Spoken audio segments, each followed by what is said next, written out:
So a new effort has been made in Congress to remove suppressors from NFA regulations and restrictions. So let's break down what is happening.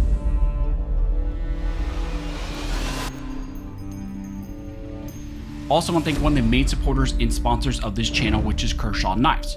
Kershaw makes some of the best knives available on the market if you're just looking for a quality EDC knife. They also have a lot of high-end knives, and a lot of people really enjoy their autos.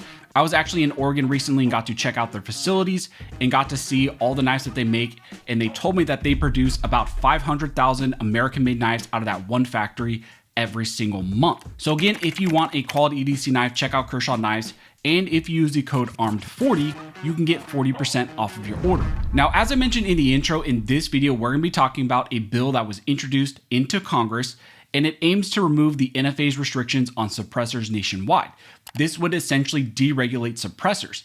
Now, we've already seen multiple states attempt to remove suppressors, from their restrictions at a state level, and then also some lawsuits which are, making an effort in Illinois. And then we also saw the Texas lawsuit, which aimed to remove the state bans and the state restrictions on the purchase and possession of suppressors. Now, this new bill, which was introduced at a federal level, aims to solve those problems all at once by essentially removing suppressors from the NFA. The bill is called the Silencers Helping Us Save Hearing Act, also known as the Shush Act, and it's a law and a bill that we've covered before on the channel. This bill was originally introduced by Representative Bob Good out of Virginia, and it was introduced into the House. Now, that original iteration of the bill was supported by various organizations like the Second Amendment organizations of Gun Owners of America, NAGR, NSSF, and now you have this new iteration of the Shush Act, which has been introduced at the, also in Congress, but also in the Senate, and was introduced by Senator Lee out of Utah. And this was introduced in the Senate to once again start the conversation about deregulating suppressors. Now, the text of this bill states that a person acquiring or possessing a firearm silencer in accordance with Chapter 44 of Title 18, United States Code, shall be treated as meeting any registration and licensing requirements of the National Firearms Act as in effect on the day before the date of enactment of this subsection with respect to such silencers. Section 927 of Title 18 U.S. Code is amended by adding at the end the following: notwithstanding the preceding sentence, a law of a state or a political subdivision of a state that as a condition of lawfully making, transferring, using, possessing, or transporting a firearm silencer in or affecting interstate or foreign commerce imposes a tax on any such conduct or a marking, record keeping, or registration requirement with respect to the firearm silencer shall have no force or effect. So the original bill text was pretty straightforward. It simply aimed to remove the NFA's restrictions on suppressors nationwide. Again, sounds amazing, and of course we would love that. Now, also this new iteration does, I believe, a little bit more. It also, not only seeks to deregulate suppressors and, remove them from the NFA, remove them from the GCA, and remove all those restrictions. It also seeks to remove all the tax and fee registration requirements and all of that. It also seeks to allow certain individuals to be able to carry concealed suppressors and clarify that people can conceal suppressors and carry them concealed. It is also seeking to remove the state regulations on the manufacture, transfer, transportation, possession, and use of suppressors. So if this bill were to pass, it seeks to remove those state restrictions. So you would be able to, once again, be able to possess and use suppressors in states like California. And then one of the other really interesting things that it does is it seeks to refund the $200 transfer tax and the tax fee that everyone paid for suppressors, and it would be retroactive. It would be for any suppressors that you purchased 2 years prior. So you would get a refund of the $200 that you paid. Now, in the press release, Representative Bob Good stated that I oppose any form of regulation or tax on the people's right to keep and bear arms. No constitutional right should be at risk due to public opinion or subject to regulatory and tax burdens. These rights certainly extend to the procurement of safety accessories for firearms, said Good. My legislation would eliminate the overly complicated and antiquated process for acquiring suppressors and ensure that those purchases are no longer subject to federal regulation. Now, Senator Mike Lee stated in his press release that suppressors are safety accessories and their purchase should not be subject to antiquated federal controls. This bill is about making it easier for responsible gun owners to protect their hearing and safety while enjoying their Second Amendment right. Now, again, it's also very interesting when you think about suppressors at large. There's a lot of other foreign countries that don't even regulate them at all. Maybe they have more restrictions on possession of actual firearms and certain weapons.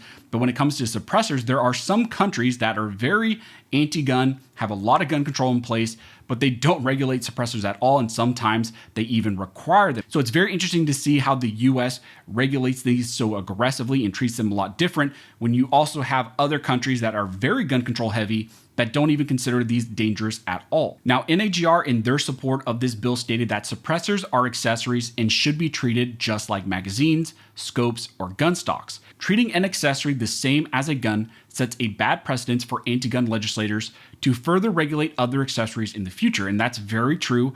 A lot of times now you're seeing a heavy movement towards regulating various other items. You even had California, I believe a year or two ago, that was floating around a law and a bill that would essentially regulate the sale of every single firearms part. Now, eventually that was done away with, and they only ended up targeting just 80%ers. So that happened at a state level in California, but then we also saw the ATF go after, parts and parts kits, the 80%ers at a national level. So this is one of those things where it really is a slippery slope. And when they are trying to regulate one accessory, they always move on to another. They go on to state that there is no reason they should be subjected to the Brady registration scheme. We are happy and privileged to be able to work with Senator Lee on this legislation. And again, that was NAGR. Gun Owners America stated that GOA applauds the introduction of the Shush Act. The Shush Act would not only remove suppressors from the federal regulations of the NFA, but also treat suppressors as any other firearm accessory, free from the infringing background check process. Senator Lee's bill would not only benefit hunters and sport shooters, but also take much needed steps for gun owners to restore the rights protected by the Second Amendment. And that was Aiden Johnson from the Gun Owners of America. Now, keep in mind, bills like this always have an uphill battle. Something that is seeking to remove, an item from the NFA always will have a hard time. And if you were to ask my opinion, maybe this would pass in the House, but definitely not in the Senate, especially not with the liberals controlling the Senate. And definitely not right now when you have, Biden, kind of, I guess, as our president who really knows what's going on. But would veto anything if it were ever to pass. But these types of bills are constantly reintroduced to keep the discussion going, to put actual pressure on various other legislators and other representatives to keep the discussion going, so that hopefully when we do maybe win the House, Senate, and presidency, something like this could be introduced. Now, also keep in mind, I am very much aware, like you guys, that we've had the control of the House, Senate, and the presidency before, and then, we never see anything like this get passed. So it is one of those things where you have a group of individuals in Congress who would love to deregulate suppressors, but we have to put pressure on other representatives to actually get this going. Now, in the meantime, we also will keep our eyes on other lawsuits and other actions that seek to deregulate suppressors, like the one we've talked about in Illinois, where there is a challenge to the state's ban on the purchase and possession of suppressors. That's a huge case that's currently moving forward in light of a lot of other things that have developed out of the Supreme Court. So that's a really important case. And then you had the whole Texas suppressor lawsuits, the Made in Texas lawsuits. That was recently sent back down for a lack of standing, and I'm assuming that that's going to be cured by the state of Texas, and they're going to refile their lawsuit to protect their Texas suppressor bill and, to protect the Texas suppressor freedom law that they have there. So a lot is still developing, but it's always good when we're having this discussion about deregulating suppressors, removing that power from the federal level, and then also just putting more pressure on the ATF, because we've seen a lot of changes when it comes to wait times for suppressors. And also just let me know down in the comment section if you purchased a suppressor recently, what was the wait time? What did that look like for you? Because I'm hearing like 4-hour turnarounds for even some people, or even next day. So again, let me know down in the comment section what you guys think, and if anything else changes, if anything else develops, I will let you guys know. So if you like this video and you would like to support the channel, one of the best ways to do that is to like, comment, and subscribe. All those things help to fuel the algorithm, and it signals to YouTube that you guys see value in these videos and in this type of two-way news. But as always, thank you all for watching. Don't forget to like and subscribe, and never forget this nation was built by armed scholars, and this nation will be maintained by armed scholars.